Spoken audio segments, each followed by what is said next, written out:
Oi pessoal, aqui é o professor Maxwell de História. Hoje eu estou aqui para dar aula para o nono ano. E o assunto de hoje vai ser a Era Vargas. E nós vamos começar com a primeira fase, depois do golpe de 30 sobre o presidente Washington Luiz. Getúlio Vargas vai ter o governo provisório, na qual ele vai ficar como presidente da República. Sendo que o que ele vai fazer? Ele vai botar os interventores, cada interventor escolhido por ele em cada estado diferente do Brasil, e vai começar a governar o Brasil com alguns problemas já que já vinha desde a época do Washington Luiz. Tanto é que ele manda queimar várias sacas de café para tentar ver se o café a nível internacional venha a aumentar, porque querendo ou não, o Brasil, a sua economia ainda estava dependendo da economia do café. Outra coisa que estava proibido durante 2 anos de plantar qualquer novo pé de café. Outra coisa, com esses cafeicultores não tendo muito lucro no café, o seu capital eles vão colocar nas indústrias no Brasil que está começando a caminhar, começando a nascer, tá? Então Getúlio Vargas ele começa a ter alguns problemas. Entre eles, em 1932, os paulistas não gostaram do interventor que foi colocado lá em São Paulo. Então, os paulistas vão ter lá exigir do presidente da República uma nova Constituição, vão querer um novo interventor e também, deixa eu ver os três, né? O novo interventor, eleições para presidente e uma nova Constituição. Sendo que aí vem a Revolução de 1933, tá? A Revolução Constitucionalista de São Paulo, na qual eles tentam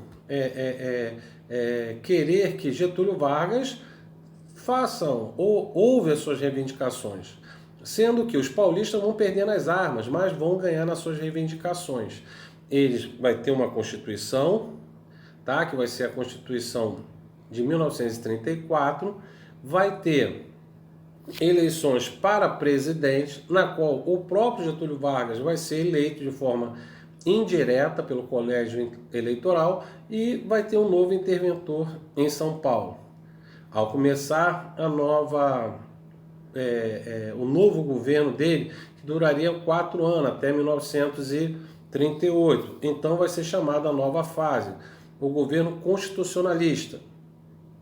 E Getúlio Vargas, ele começa a governar, só que vai ver alguns problemas.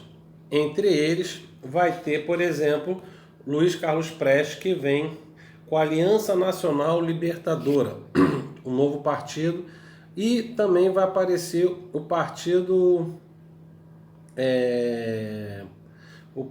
do Plínio Salgado, que vai ser o partido, caramba, deu branco aqui.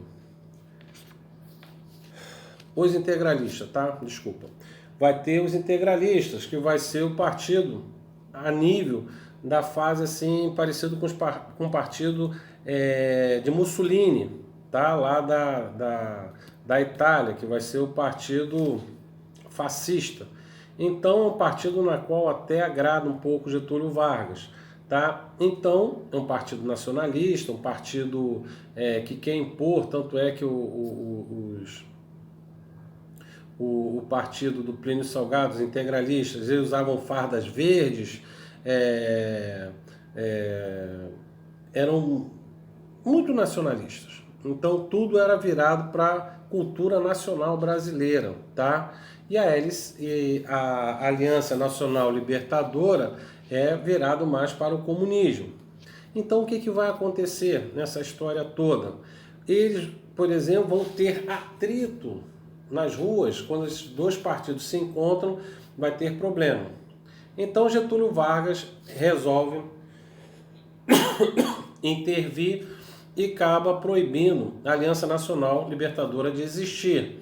Luiz Carlos Prestes, por exemplo, recém-chegado da União Soviética, junto com Olga Bernardi, tenta dar um golpe em 1935 em cima de Getúlio Vargas, tá? Que vai ser chamado vai ser chamado de entetona comunista, tá? Que ele vai tentar dar o golpe em Getúlio Vargas, só que Getúlio Vargas fica sabendo, manda prender Luiz Carlos Prestes, manda prender Olga Bernardes.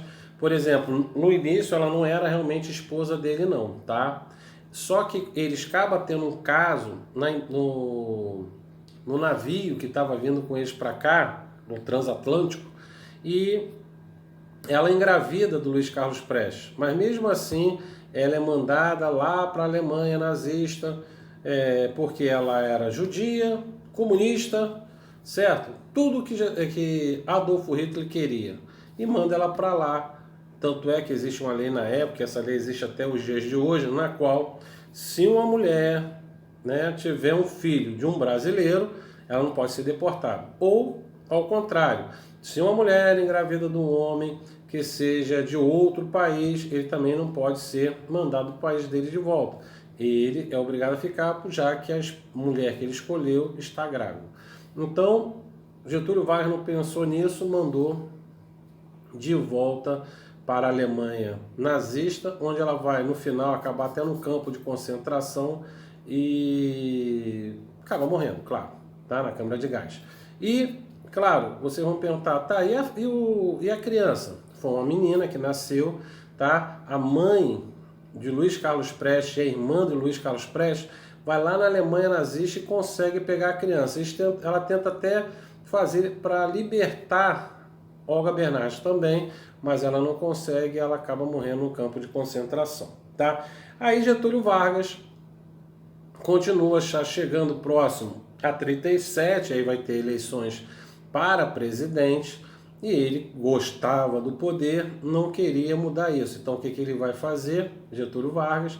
Ele vai nada mais, nada menos, ele vai mandar soltar os comunistas. E fala que está tendo, descobre que, como eu falei, logo no início do governo dele, ele criou... Ah não, isso não, ele vai criar só em 37. Só em 37. Depois de 37, eu ia falar aqui. Tá? Mas mesmo assim ele usa a rádio para divulgar o que está acontecendo no governo dele. E ele fala que os comunistas, que é um plano Cohen, os comunistas querem dar um golpe com auxílio da União Soviética para tirar ele do poder. O povo fica apavorado com essas reportagens.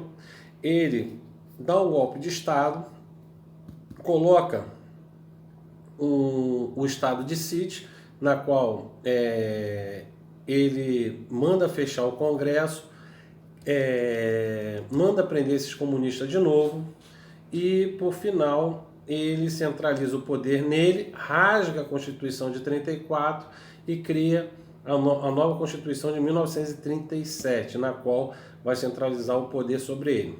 Claro que ele não era bobo. O que ele vai fazer? Para as ideias comunistas não implantar no Brasil, ele cria carteira de trabalho, 8 horas de trabalho. Então ele começa a fazer várias coisas populistas para manter ele no poder. Ele começa a controlar os sindicatos, começa a controlar os empresários, tudo na mão dele. E assim ele consegue governar até 1945, tá? Mas aí a gente vai parar aqui, que depois do golpe de 37, aí vai vir a nova fase, que vai ser o Estado Novo. Eu vou passar um vídeo para vocês aí agora, falando sobre essa fase, para vocês entenderem bem melhor, tá? E depois a gente se vê por aqui. A Era Vargas mudou para sempre a história do Brasil. Foi nessa época que as mulheres conquistaram direito ao voto e as leis trabalhistas foram criadas, por exemplo. Antes que eu dê muitos spoilers, vamos voltar lá para o início disso tudo, na República Oligárquica. Em 1926, o Brasil funcionava de acordo com a política do café com leite. Se você não se lembra, tem um vídeo aqui no canal explicando, mas, resumidamente, ela é um revezamento de presidentes entre São Paulo e Minas Gerais. Esse esquema funcionou perfeitamente por 36 anos, até que o presidente paulista Washington Luiz decide estragar tudo. Ele indicou como seu sucessor outro paulista, o Júlio Prestes. Desse jeito, ele estava rompendo com a política do café com leite, já que, segundo a lógica, era hora de nomear um sucessor mineiro. Assim, o governador de Minas ficou boladíssimo e chamou toda a galera que estava insatisfeita para criar a Aliança Liberal. Esse partido novo contava com tenentistas, empresários, industriais, a classe média, mas principalmente os militares. Eles tinham como objetivo reformar a política e economia do país, declarando o voto secreto e implementando reformas trabalhistas. Dessa forma, eles lançaram nas eleições Getúlio Vargas concorrendo como presidente e João Pessoa como seu vice. As eleições aconteceram em março de 1930 e a chapa do paulista Júlio Prestes saiu vencedora. Tudo bem, até que em julho, João Pessoa, o vice do Getúlio Vargas, foi assassinado. O responsável pelo seu crime foi Duarte Dantas, seu adversário político, que era um advogado e jornalista apoiado pelos coronéis.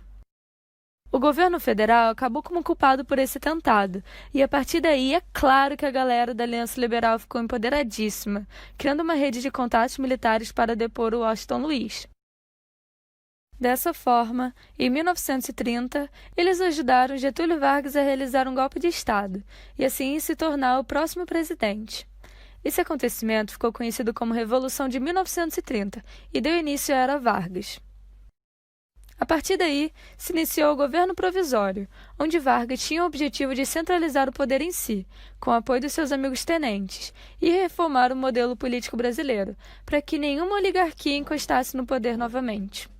Para isso, ele anulou a Constituição de 1881 e simplesmente expulsou os governadores de estado, colocando no lugar a galera de sua confiança, os interventores. Beleza, e a economia? Lembra que a principal atividade econômica do Brasil era o café? Que a crise de 29 as vendas foram para o fundo do poço? Para evitar a queda no grão, Vargas ordenou que queimasse o que fosse produzido em excesso. Foram 78 milhões de sacas, quantidade suficiente para garantir o consumo mundial do produto durante 3 anos. Acontece que ele não era tão bobo e sabia que o café já estava em decadência, por isso começou a investir pesado na industrialização, com o objetivo de substituir as importações. Ou seja, para você parar de importar dos gringos e comprar um produto industrializado BR, alimentando o mercado brasileiro ao invés de tirar o dinheiro do país. E onde está a oligarquia paulista no meio disso tudo? Eles estavam boladíssimos com Getúlio Vargas. Os paulistas tinham perdido todo o poder com a entrada do interventor, que era um militar, e não estava nem aí para os interesses da elite cafeeira. Assim, essa galera organizou vários comícios, exigindo a nomeação de um interventor paulista e civil, alguém que fosse parceiro deles. Para abafar toda essa confusão, Getúlio concede o desejo deles, criando ainda por cima um código eleitoral inovador. A partir de agora, o voto seria secreto, obrigatório e permitido a mulheres. Mas nem assim os paulistas ficaram de boa. Eles exigiam uma Constituição, já que no momento não tinha nenhuma, e novas eleições de imediato. A onda de manifestações se transformou em uma guerra civil que durou 2 meses, chamada de Revolução Constitucionalista de 1932. Eles falharam, mas pelo menos pressionaram um pouco Vargas, que a partir disso convocou novas eleições em 1933, para que formasse uma Assembleia e uma Constituição. Assim, em 1934, nasce a nova Constituição, estabelecendo o mandato presidencial de 4 anos, o alistamento obrigatório, o ensino primário gratuito e a proibição do trabalho infantil, entre várias outras medidas. Dessa forma, são realizadas eleições indiretas, e Vargas é eleito legitimamente presidente do Brasil, o que dá início ao governo constitucional. Essa época foi um reflexo do que estava acontecendo na Europa, o crescimento de movimentos extremistas, que eclodiram na Segunda Guerra Mundial. No caso brasileiro, esse cenário favoreceu a radicalização da política. Na extrema-direita, foi criada a Ação Integralista Brasileira, a AIB, inspirada no fascismo italiano. O fascismo foi uma ideologia autocrática que predeceu a Segunda Guerra Mundial, e se você não entende muito os seus conceitos, tem um vídeo especial aqui sobre. Assim como na Europa, os integralistas defendiam a consolidação de governo centralizado, o anticomunismo, o nacionalismo exagerado, o tradicionalismo religioso e eram contra o liberalismo. Já no outro extremo, temos a Aliança Nacional Libertadora, a ANL, grupo que tinha como inspiração o comunismo. O líder deles era o famoso Luiz Carlos Prestes. Sim, o formador da Coluna Prestes, movimento tenentista que tentou derrubar as oligarquias lá em 1920. Os principais ideais da ANL eram o combate ao fascismo, a reforma agrária, a luta contra o imperialismo e a revolução por meio da luta de classes. Vale-se ressaltar que ambos partidos usaram da violência para propagar seus ideais e que todos os regimes extremistas na história, seja de direita ou de esquerda, foram responsáveis por milhares de mortes e repressões. Por isso devemos buscar sempre o meio termo, respeitando ideias opostas e desenvolvendo diálogo. Acontece que Vargas era chegado dos integralistas e, ao perceber o crescimento da ANL, se sentiu ameaçado e criou a Lei de Segurança Nacional, meses depois fechando de vez o partido. Depois de ter seu partido fechado, Luiz Carlos Prestes se revoltou e decidiu organizar um golpe de Estado, que ficou conhecido como Intentona Comunista. Foi mais ou menos assim. Alguns comunistas brasileiros iniciaram revoltas dentro de instituições militares no Rio, Natal e Recife, mas pela falta de comunicação e interesse dos outros estados, eles fracassaram miseravelmente. Vargas conteve facilmente esse movimento, reprimiu muitos seus integrantes e ainda usou desse acontecimento para dar outro golpe de Estado. Peraí, como assim? Lembra que a nova Constituição dizia que Vargas teria um mandato de 4 anos, sem poder ser reeleito? Acontece que Getúlio não estava muito afim de deixar o poder, assim começando a planejar o golpe do Estado Novo. Mas você sabe como ele fez isso? Em 1937, já no último ano de seu mandato, ele transmitiu na rádio Hora do Brasil um anúncio que assustou o país inteiro. Foi descoberto um documento comunista com plano de assassinar e sequestrar autoridades políticas, gerando caos no Brasil. A União Soviética está por trás de tudo. A partir do medo que esse documento gerou na população, Getúlio declarou estado de guerra contra a ameaça vermelha. A partir disso, ele fechou o Congresso Nacional e passou a ter controle total sobre os poderes.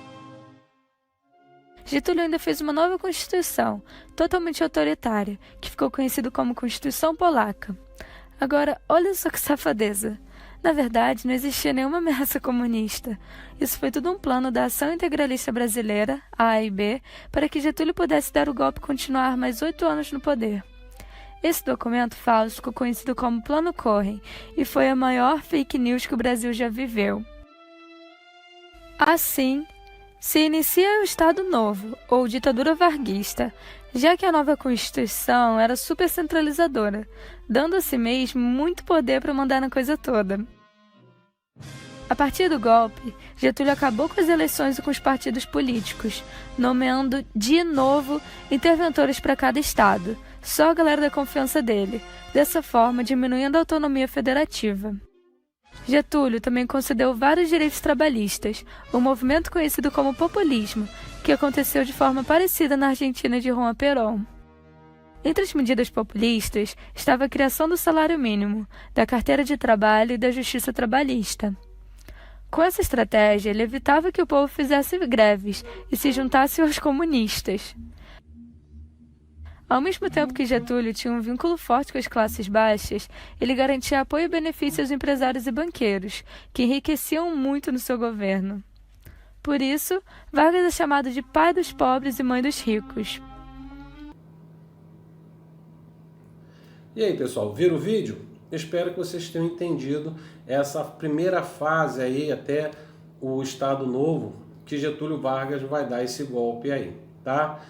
Vão agora, peguem o livro de vocês, vão fazer os exercícios, que no final desta aula aqui eu vou corrigir ou dando gabarito para vocês da aula, tá? Pessoal, então até daqui a pouco. Um abraço!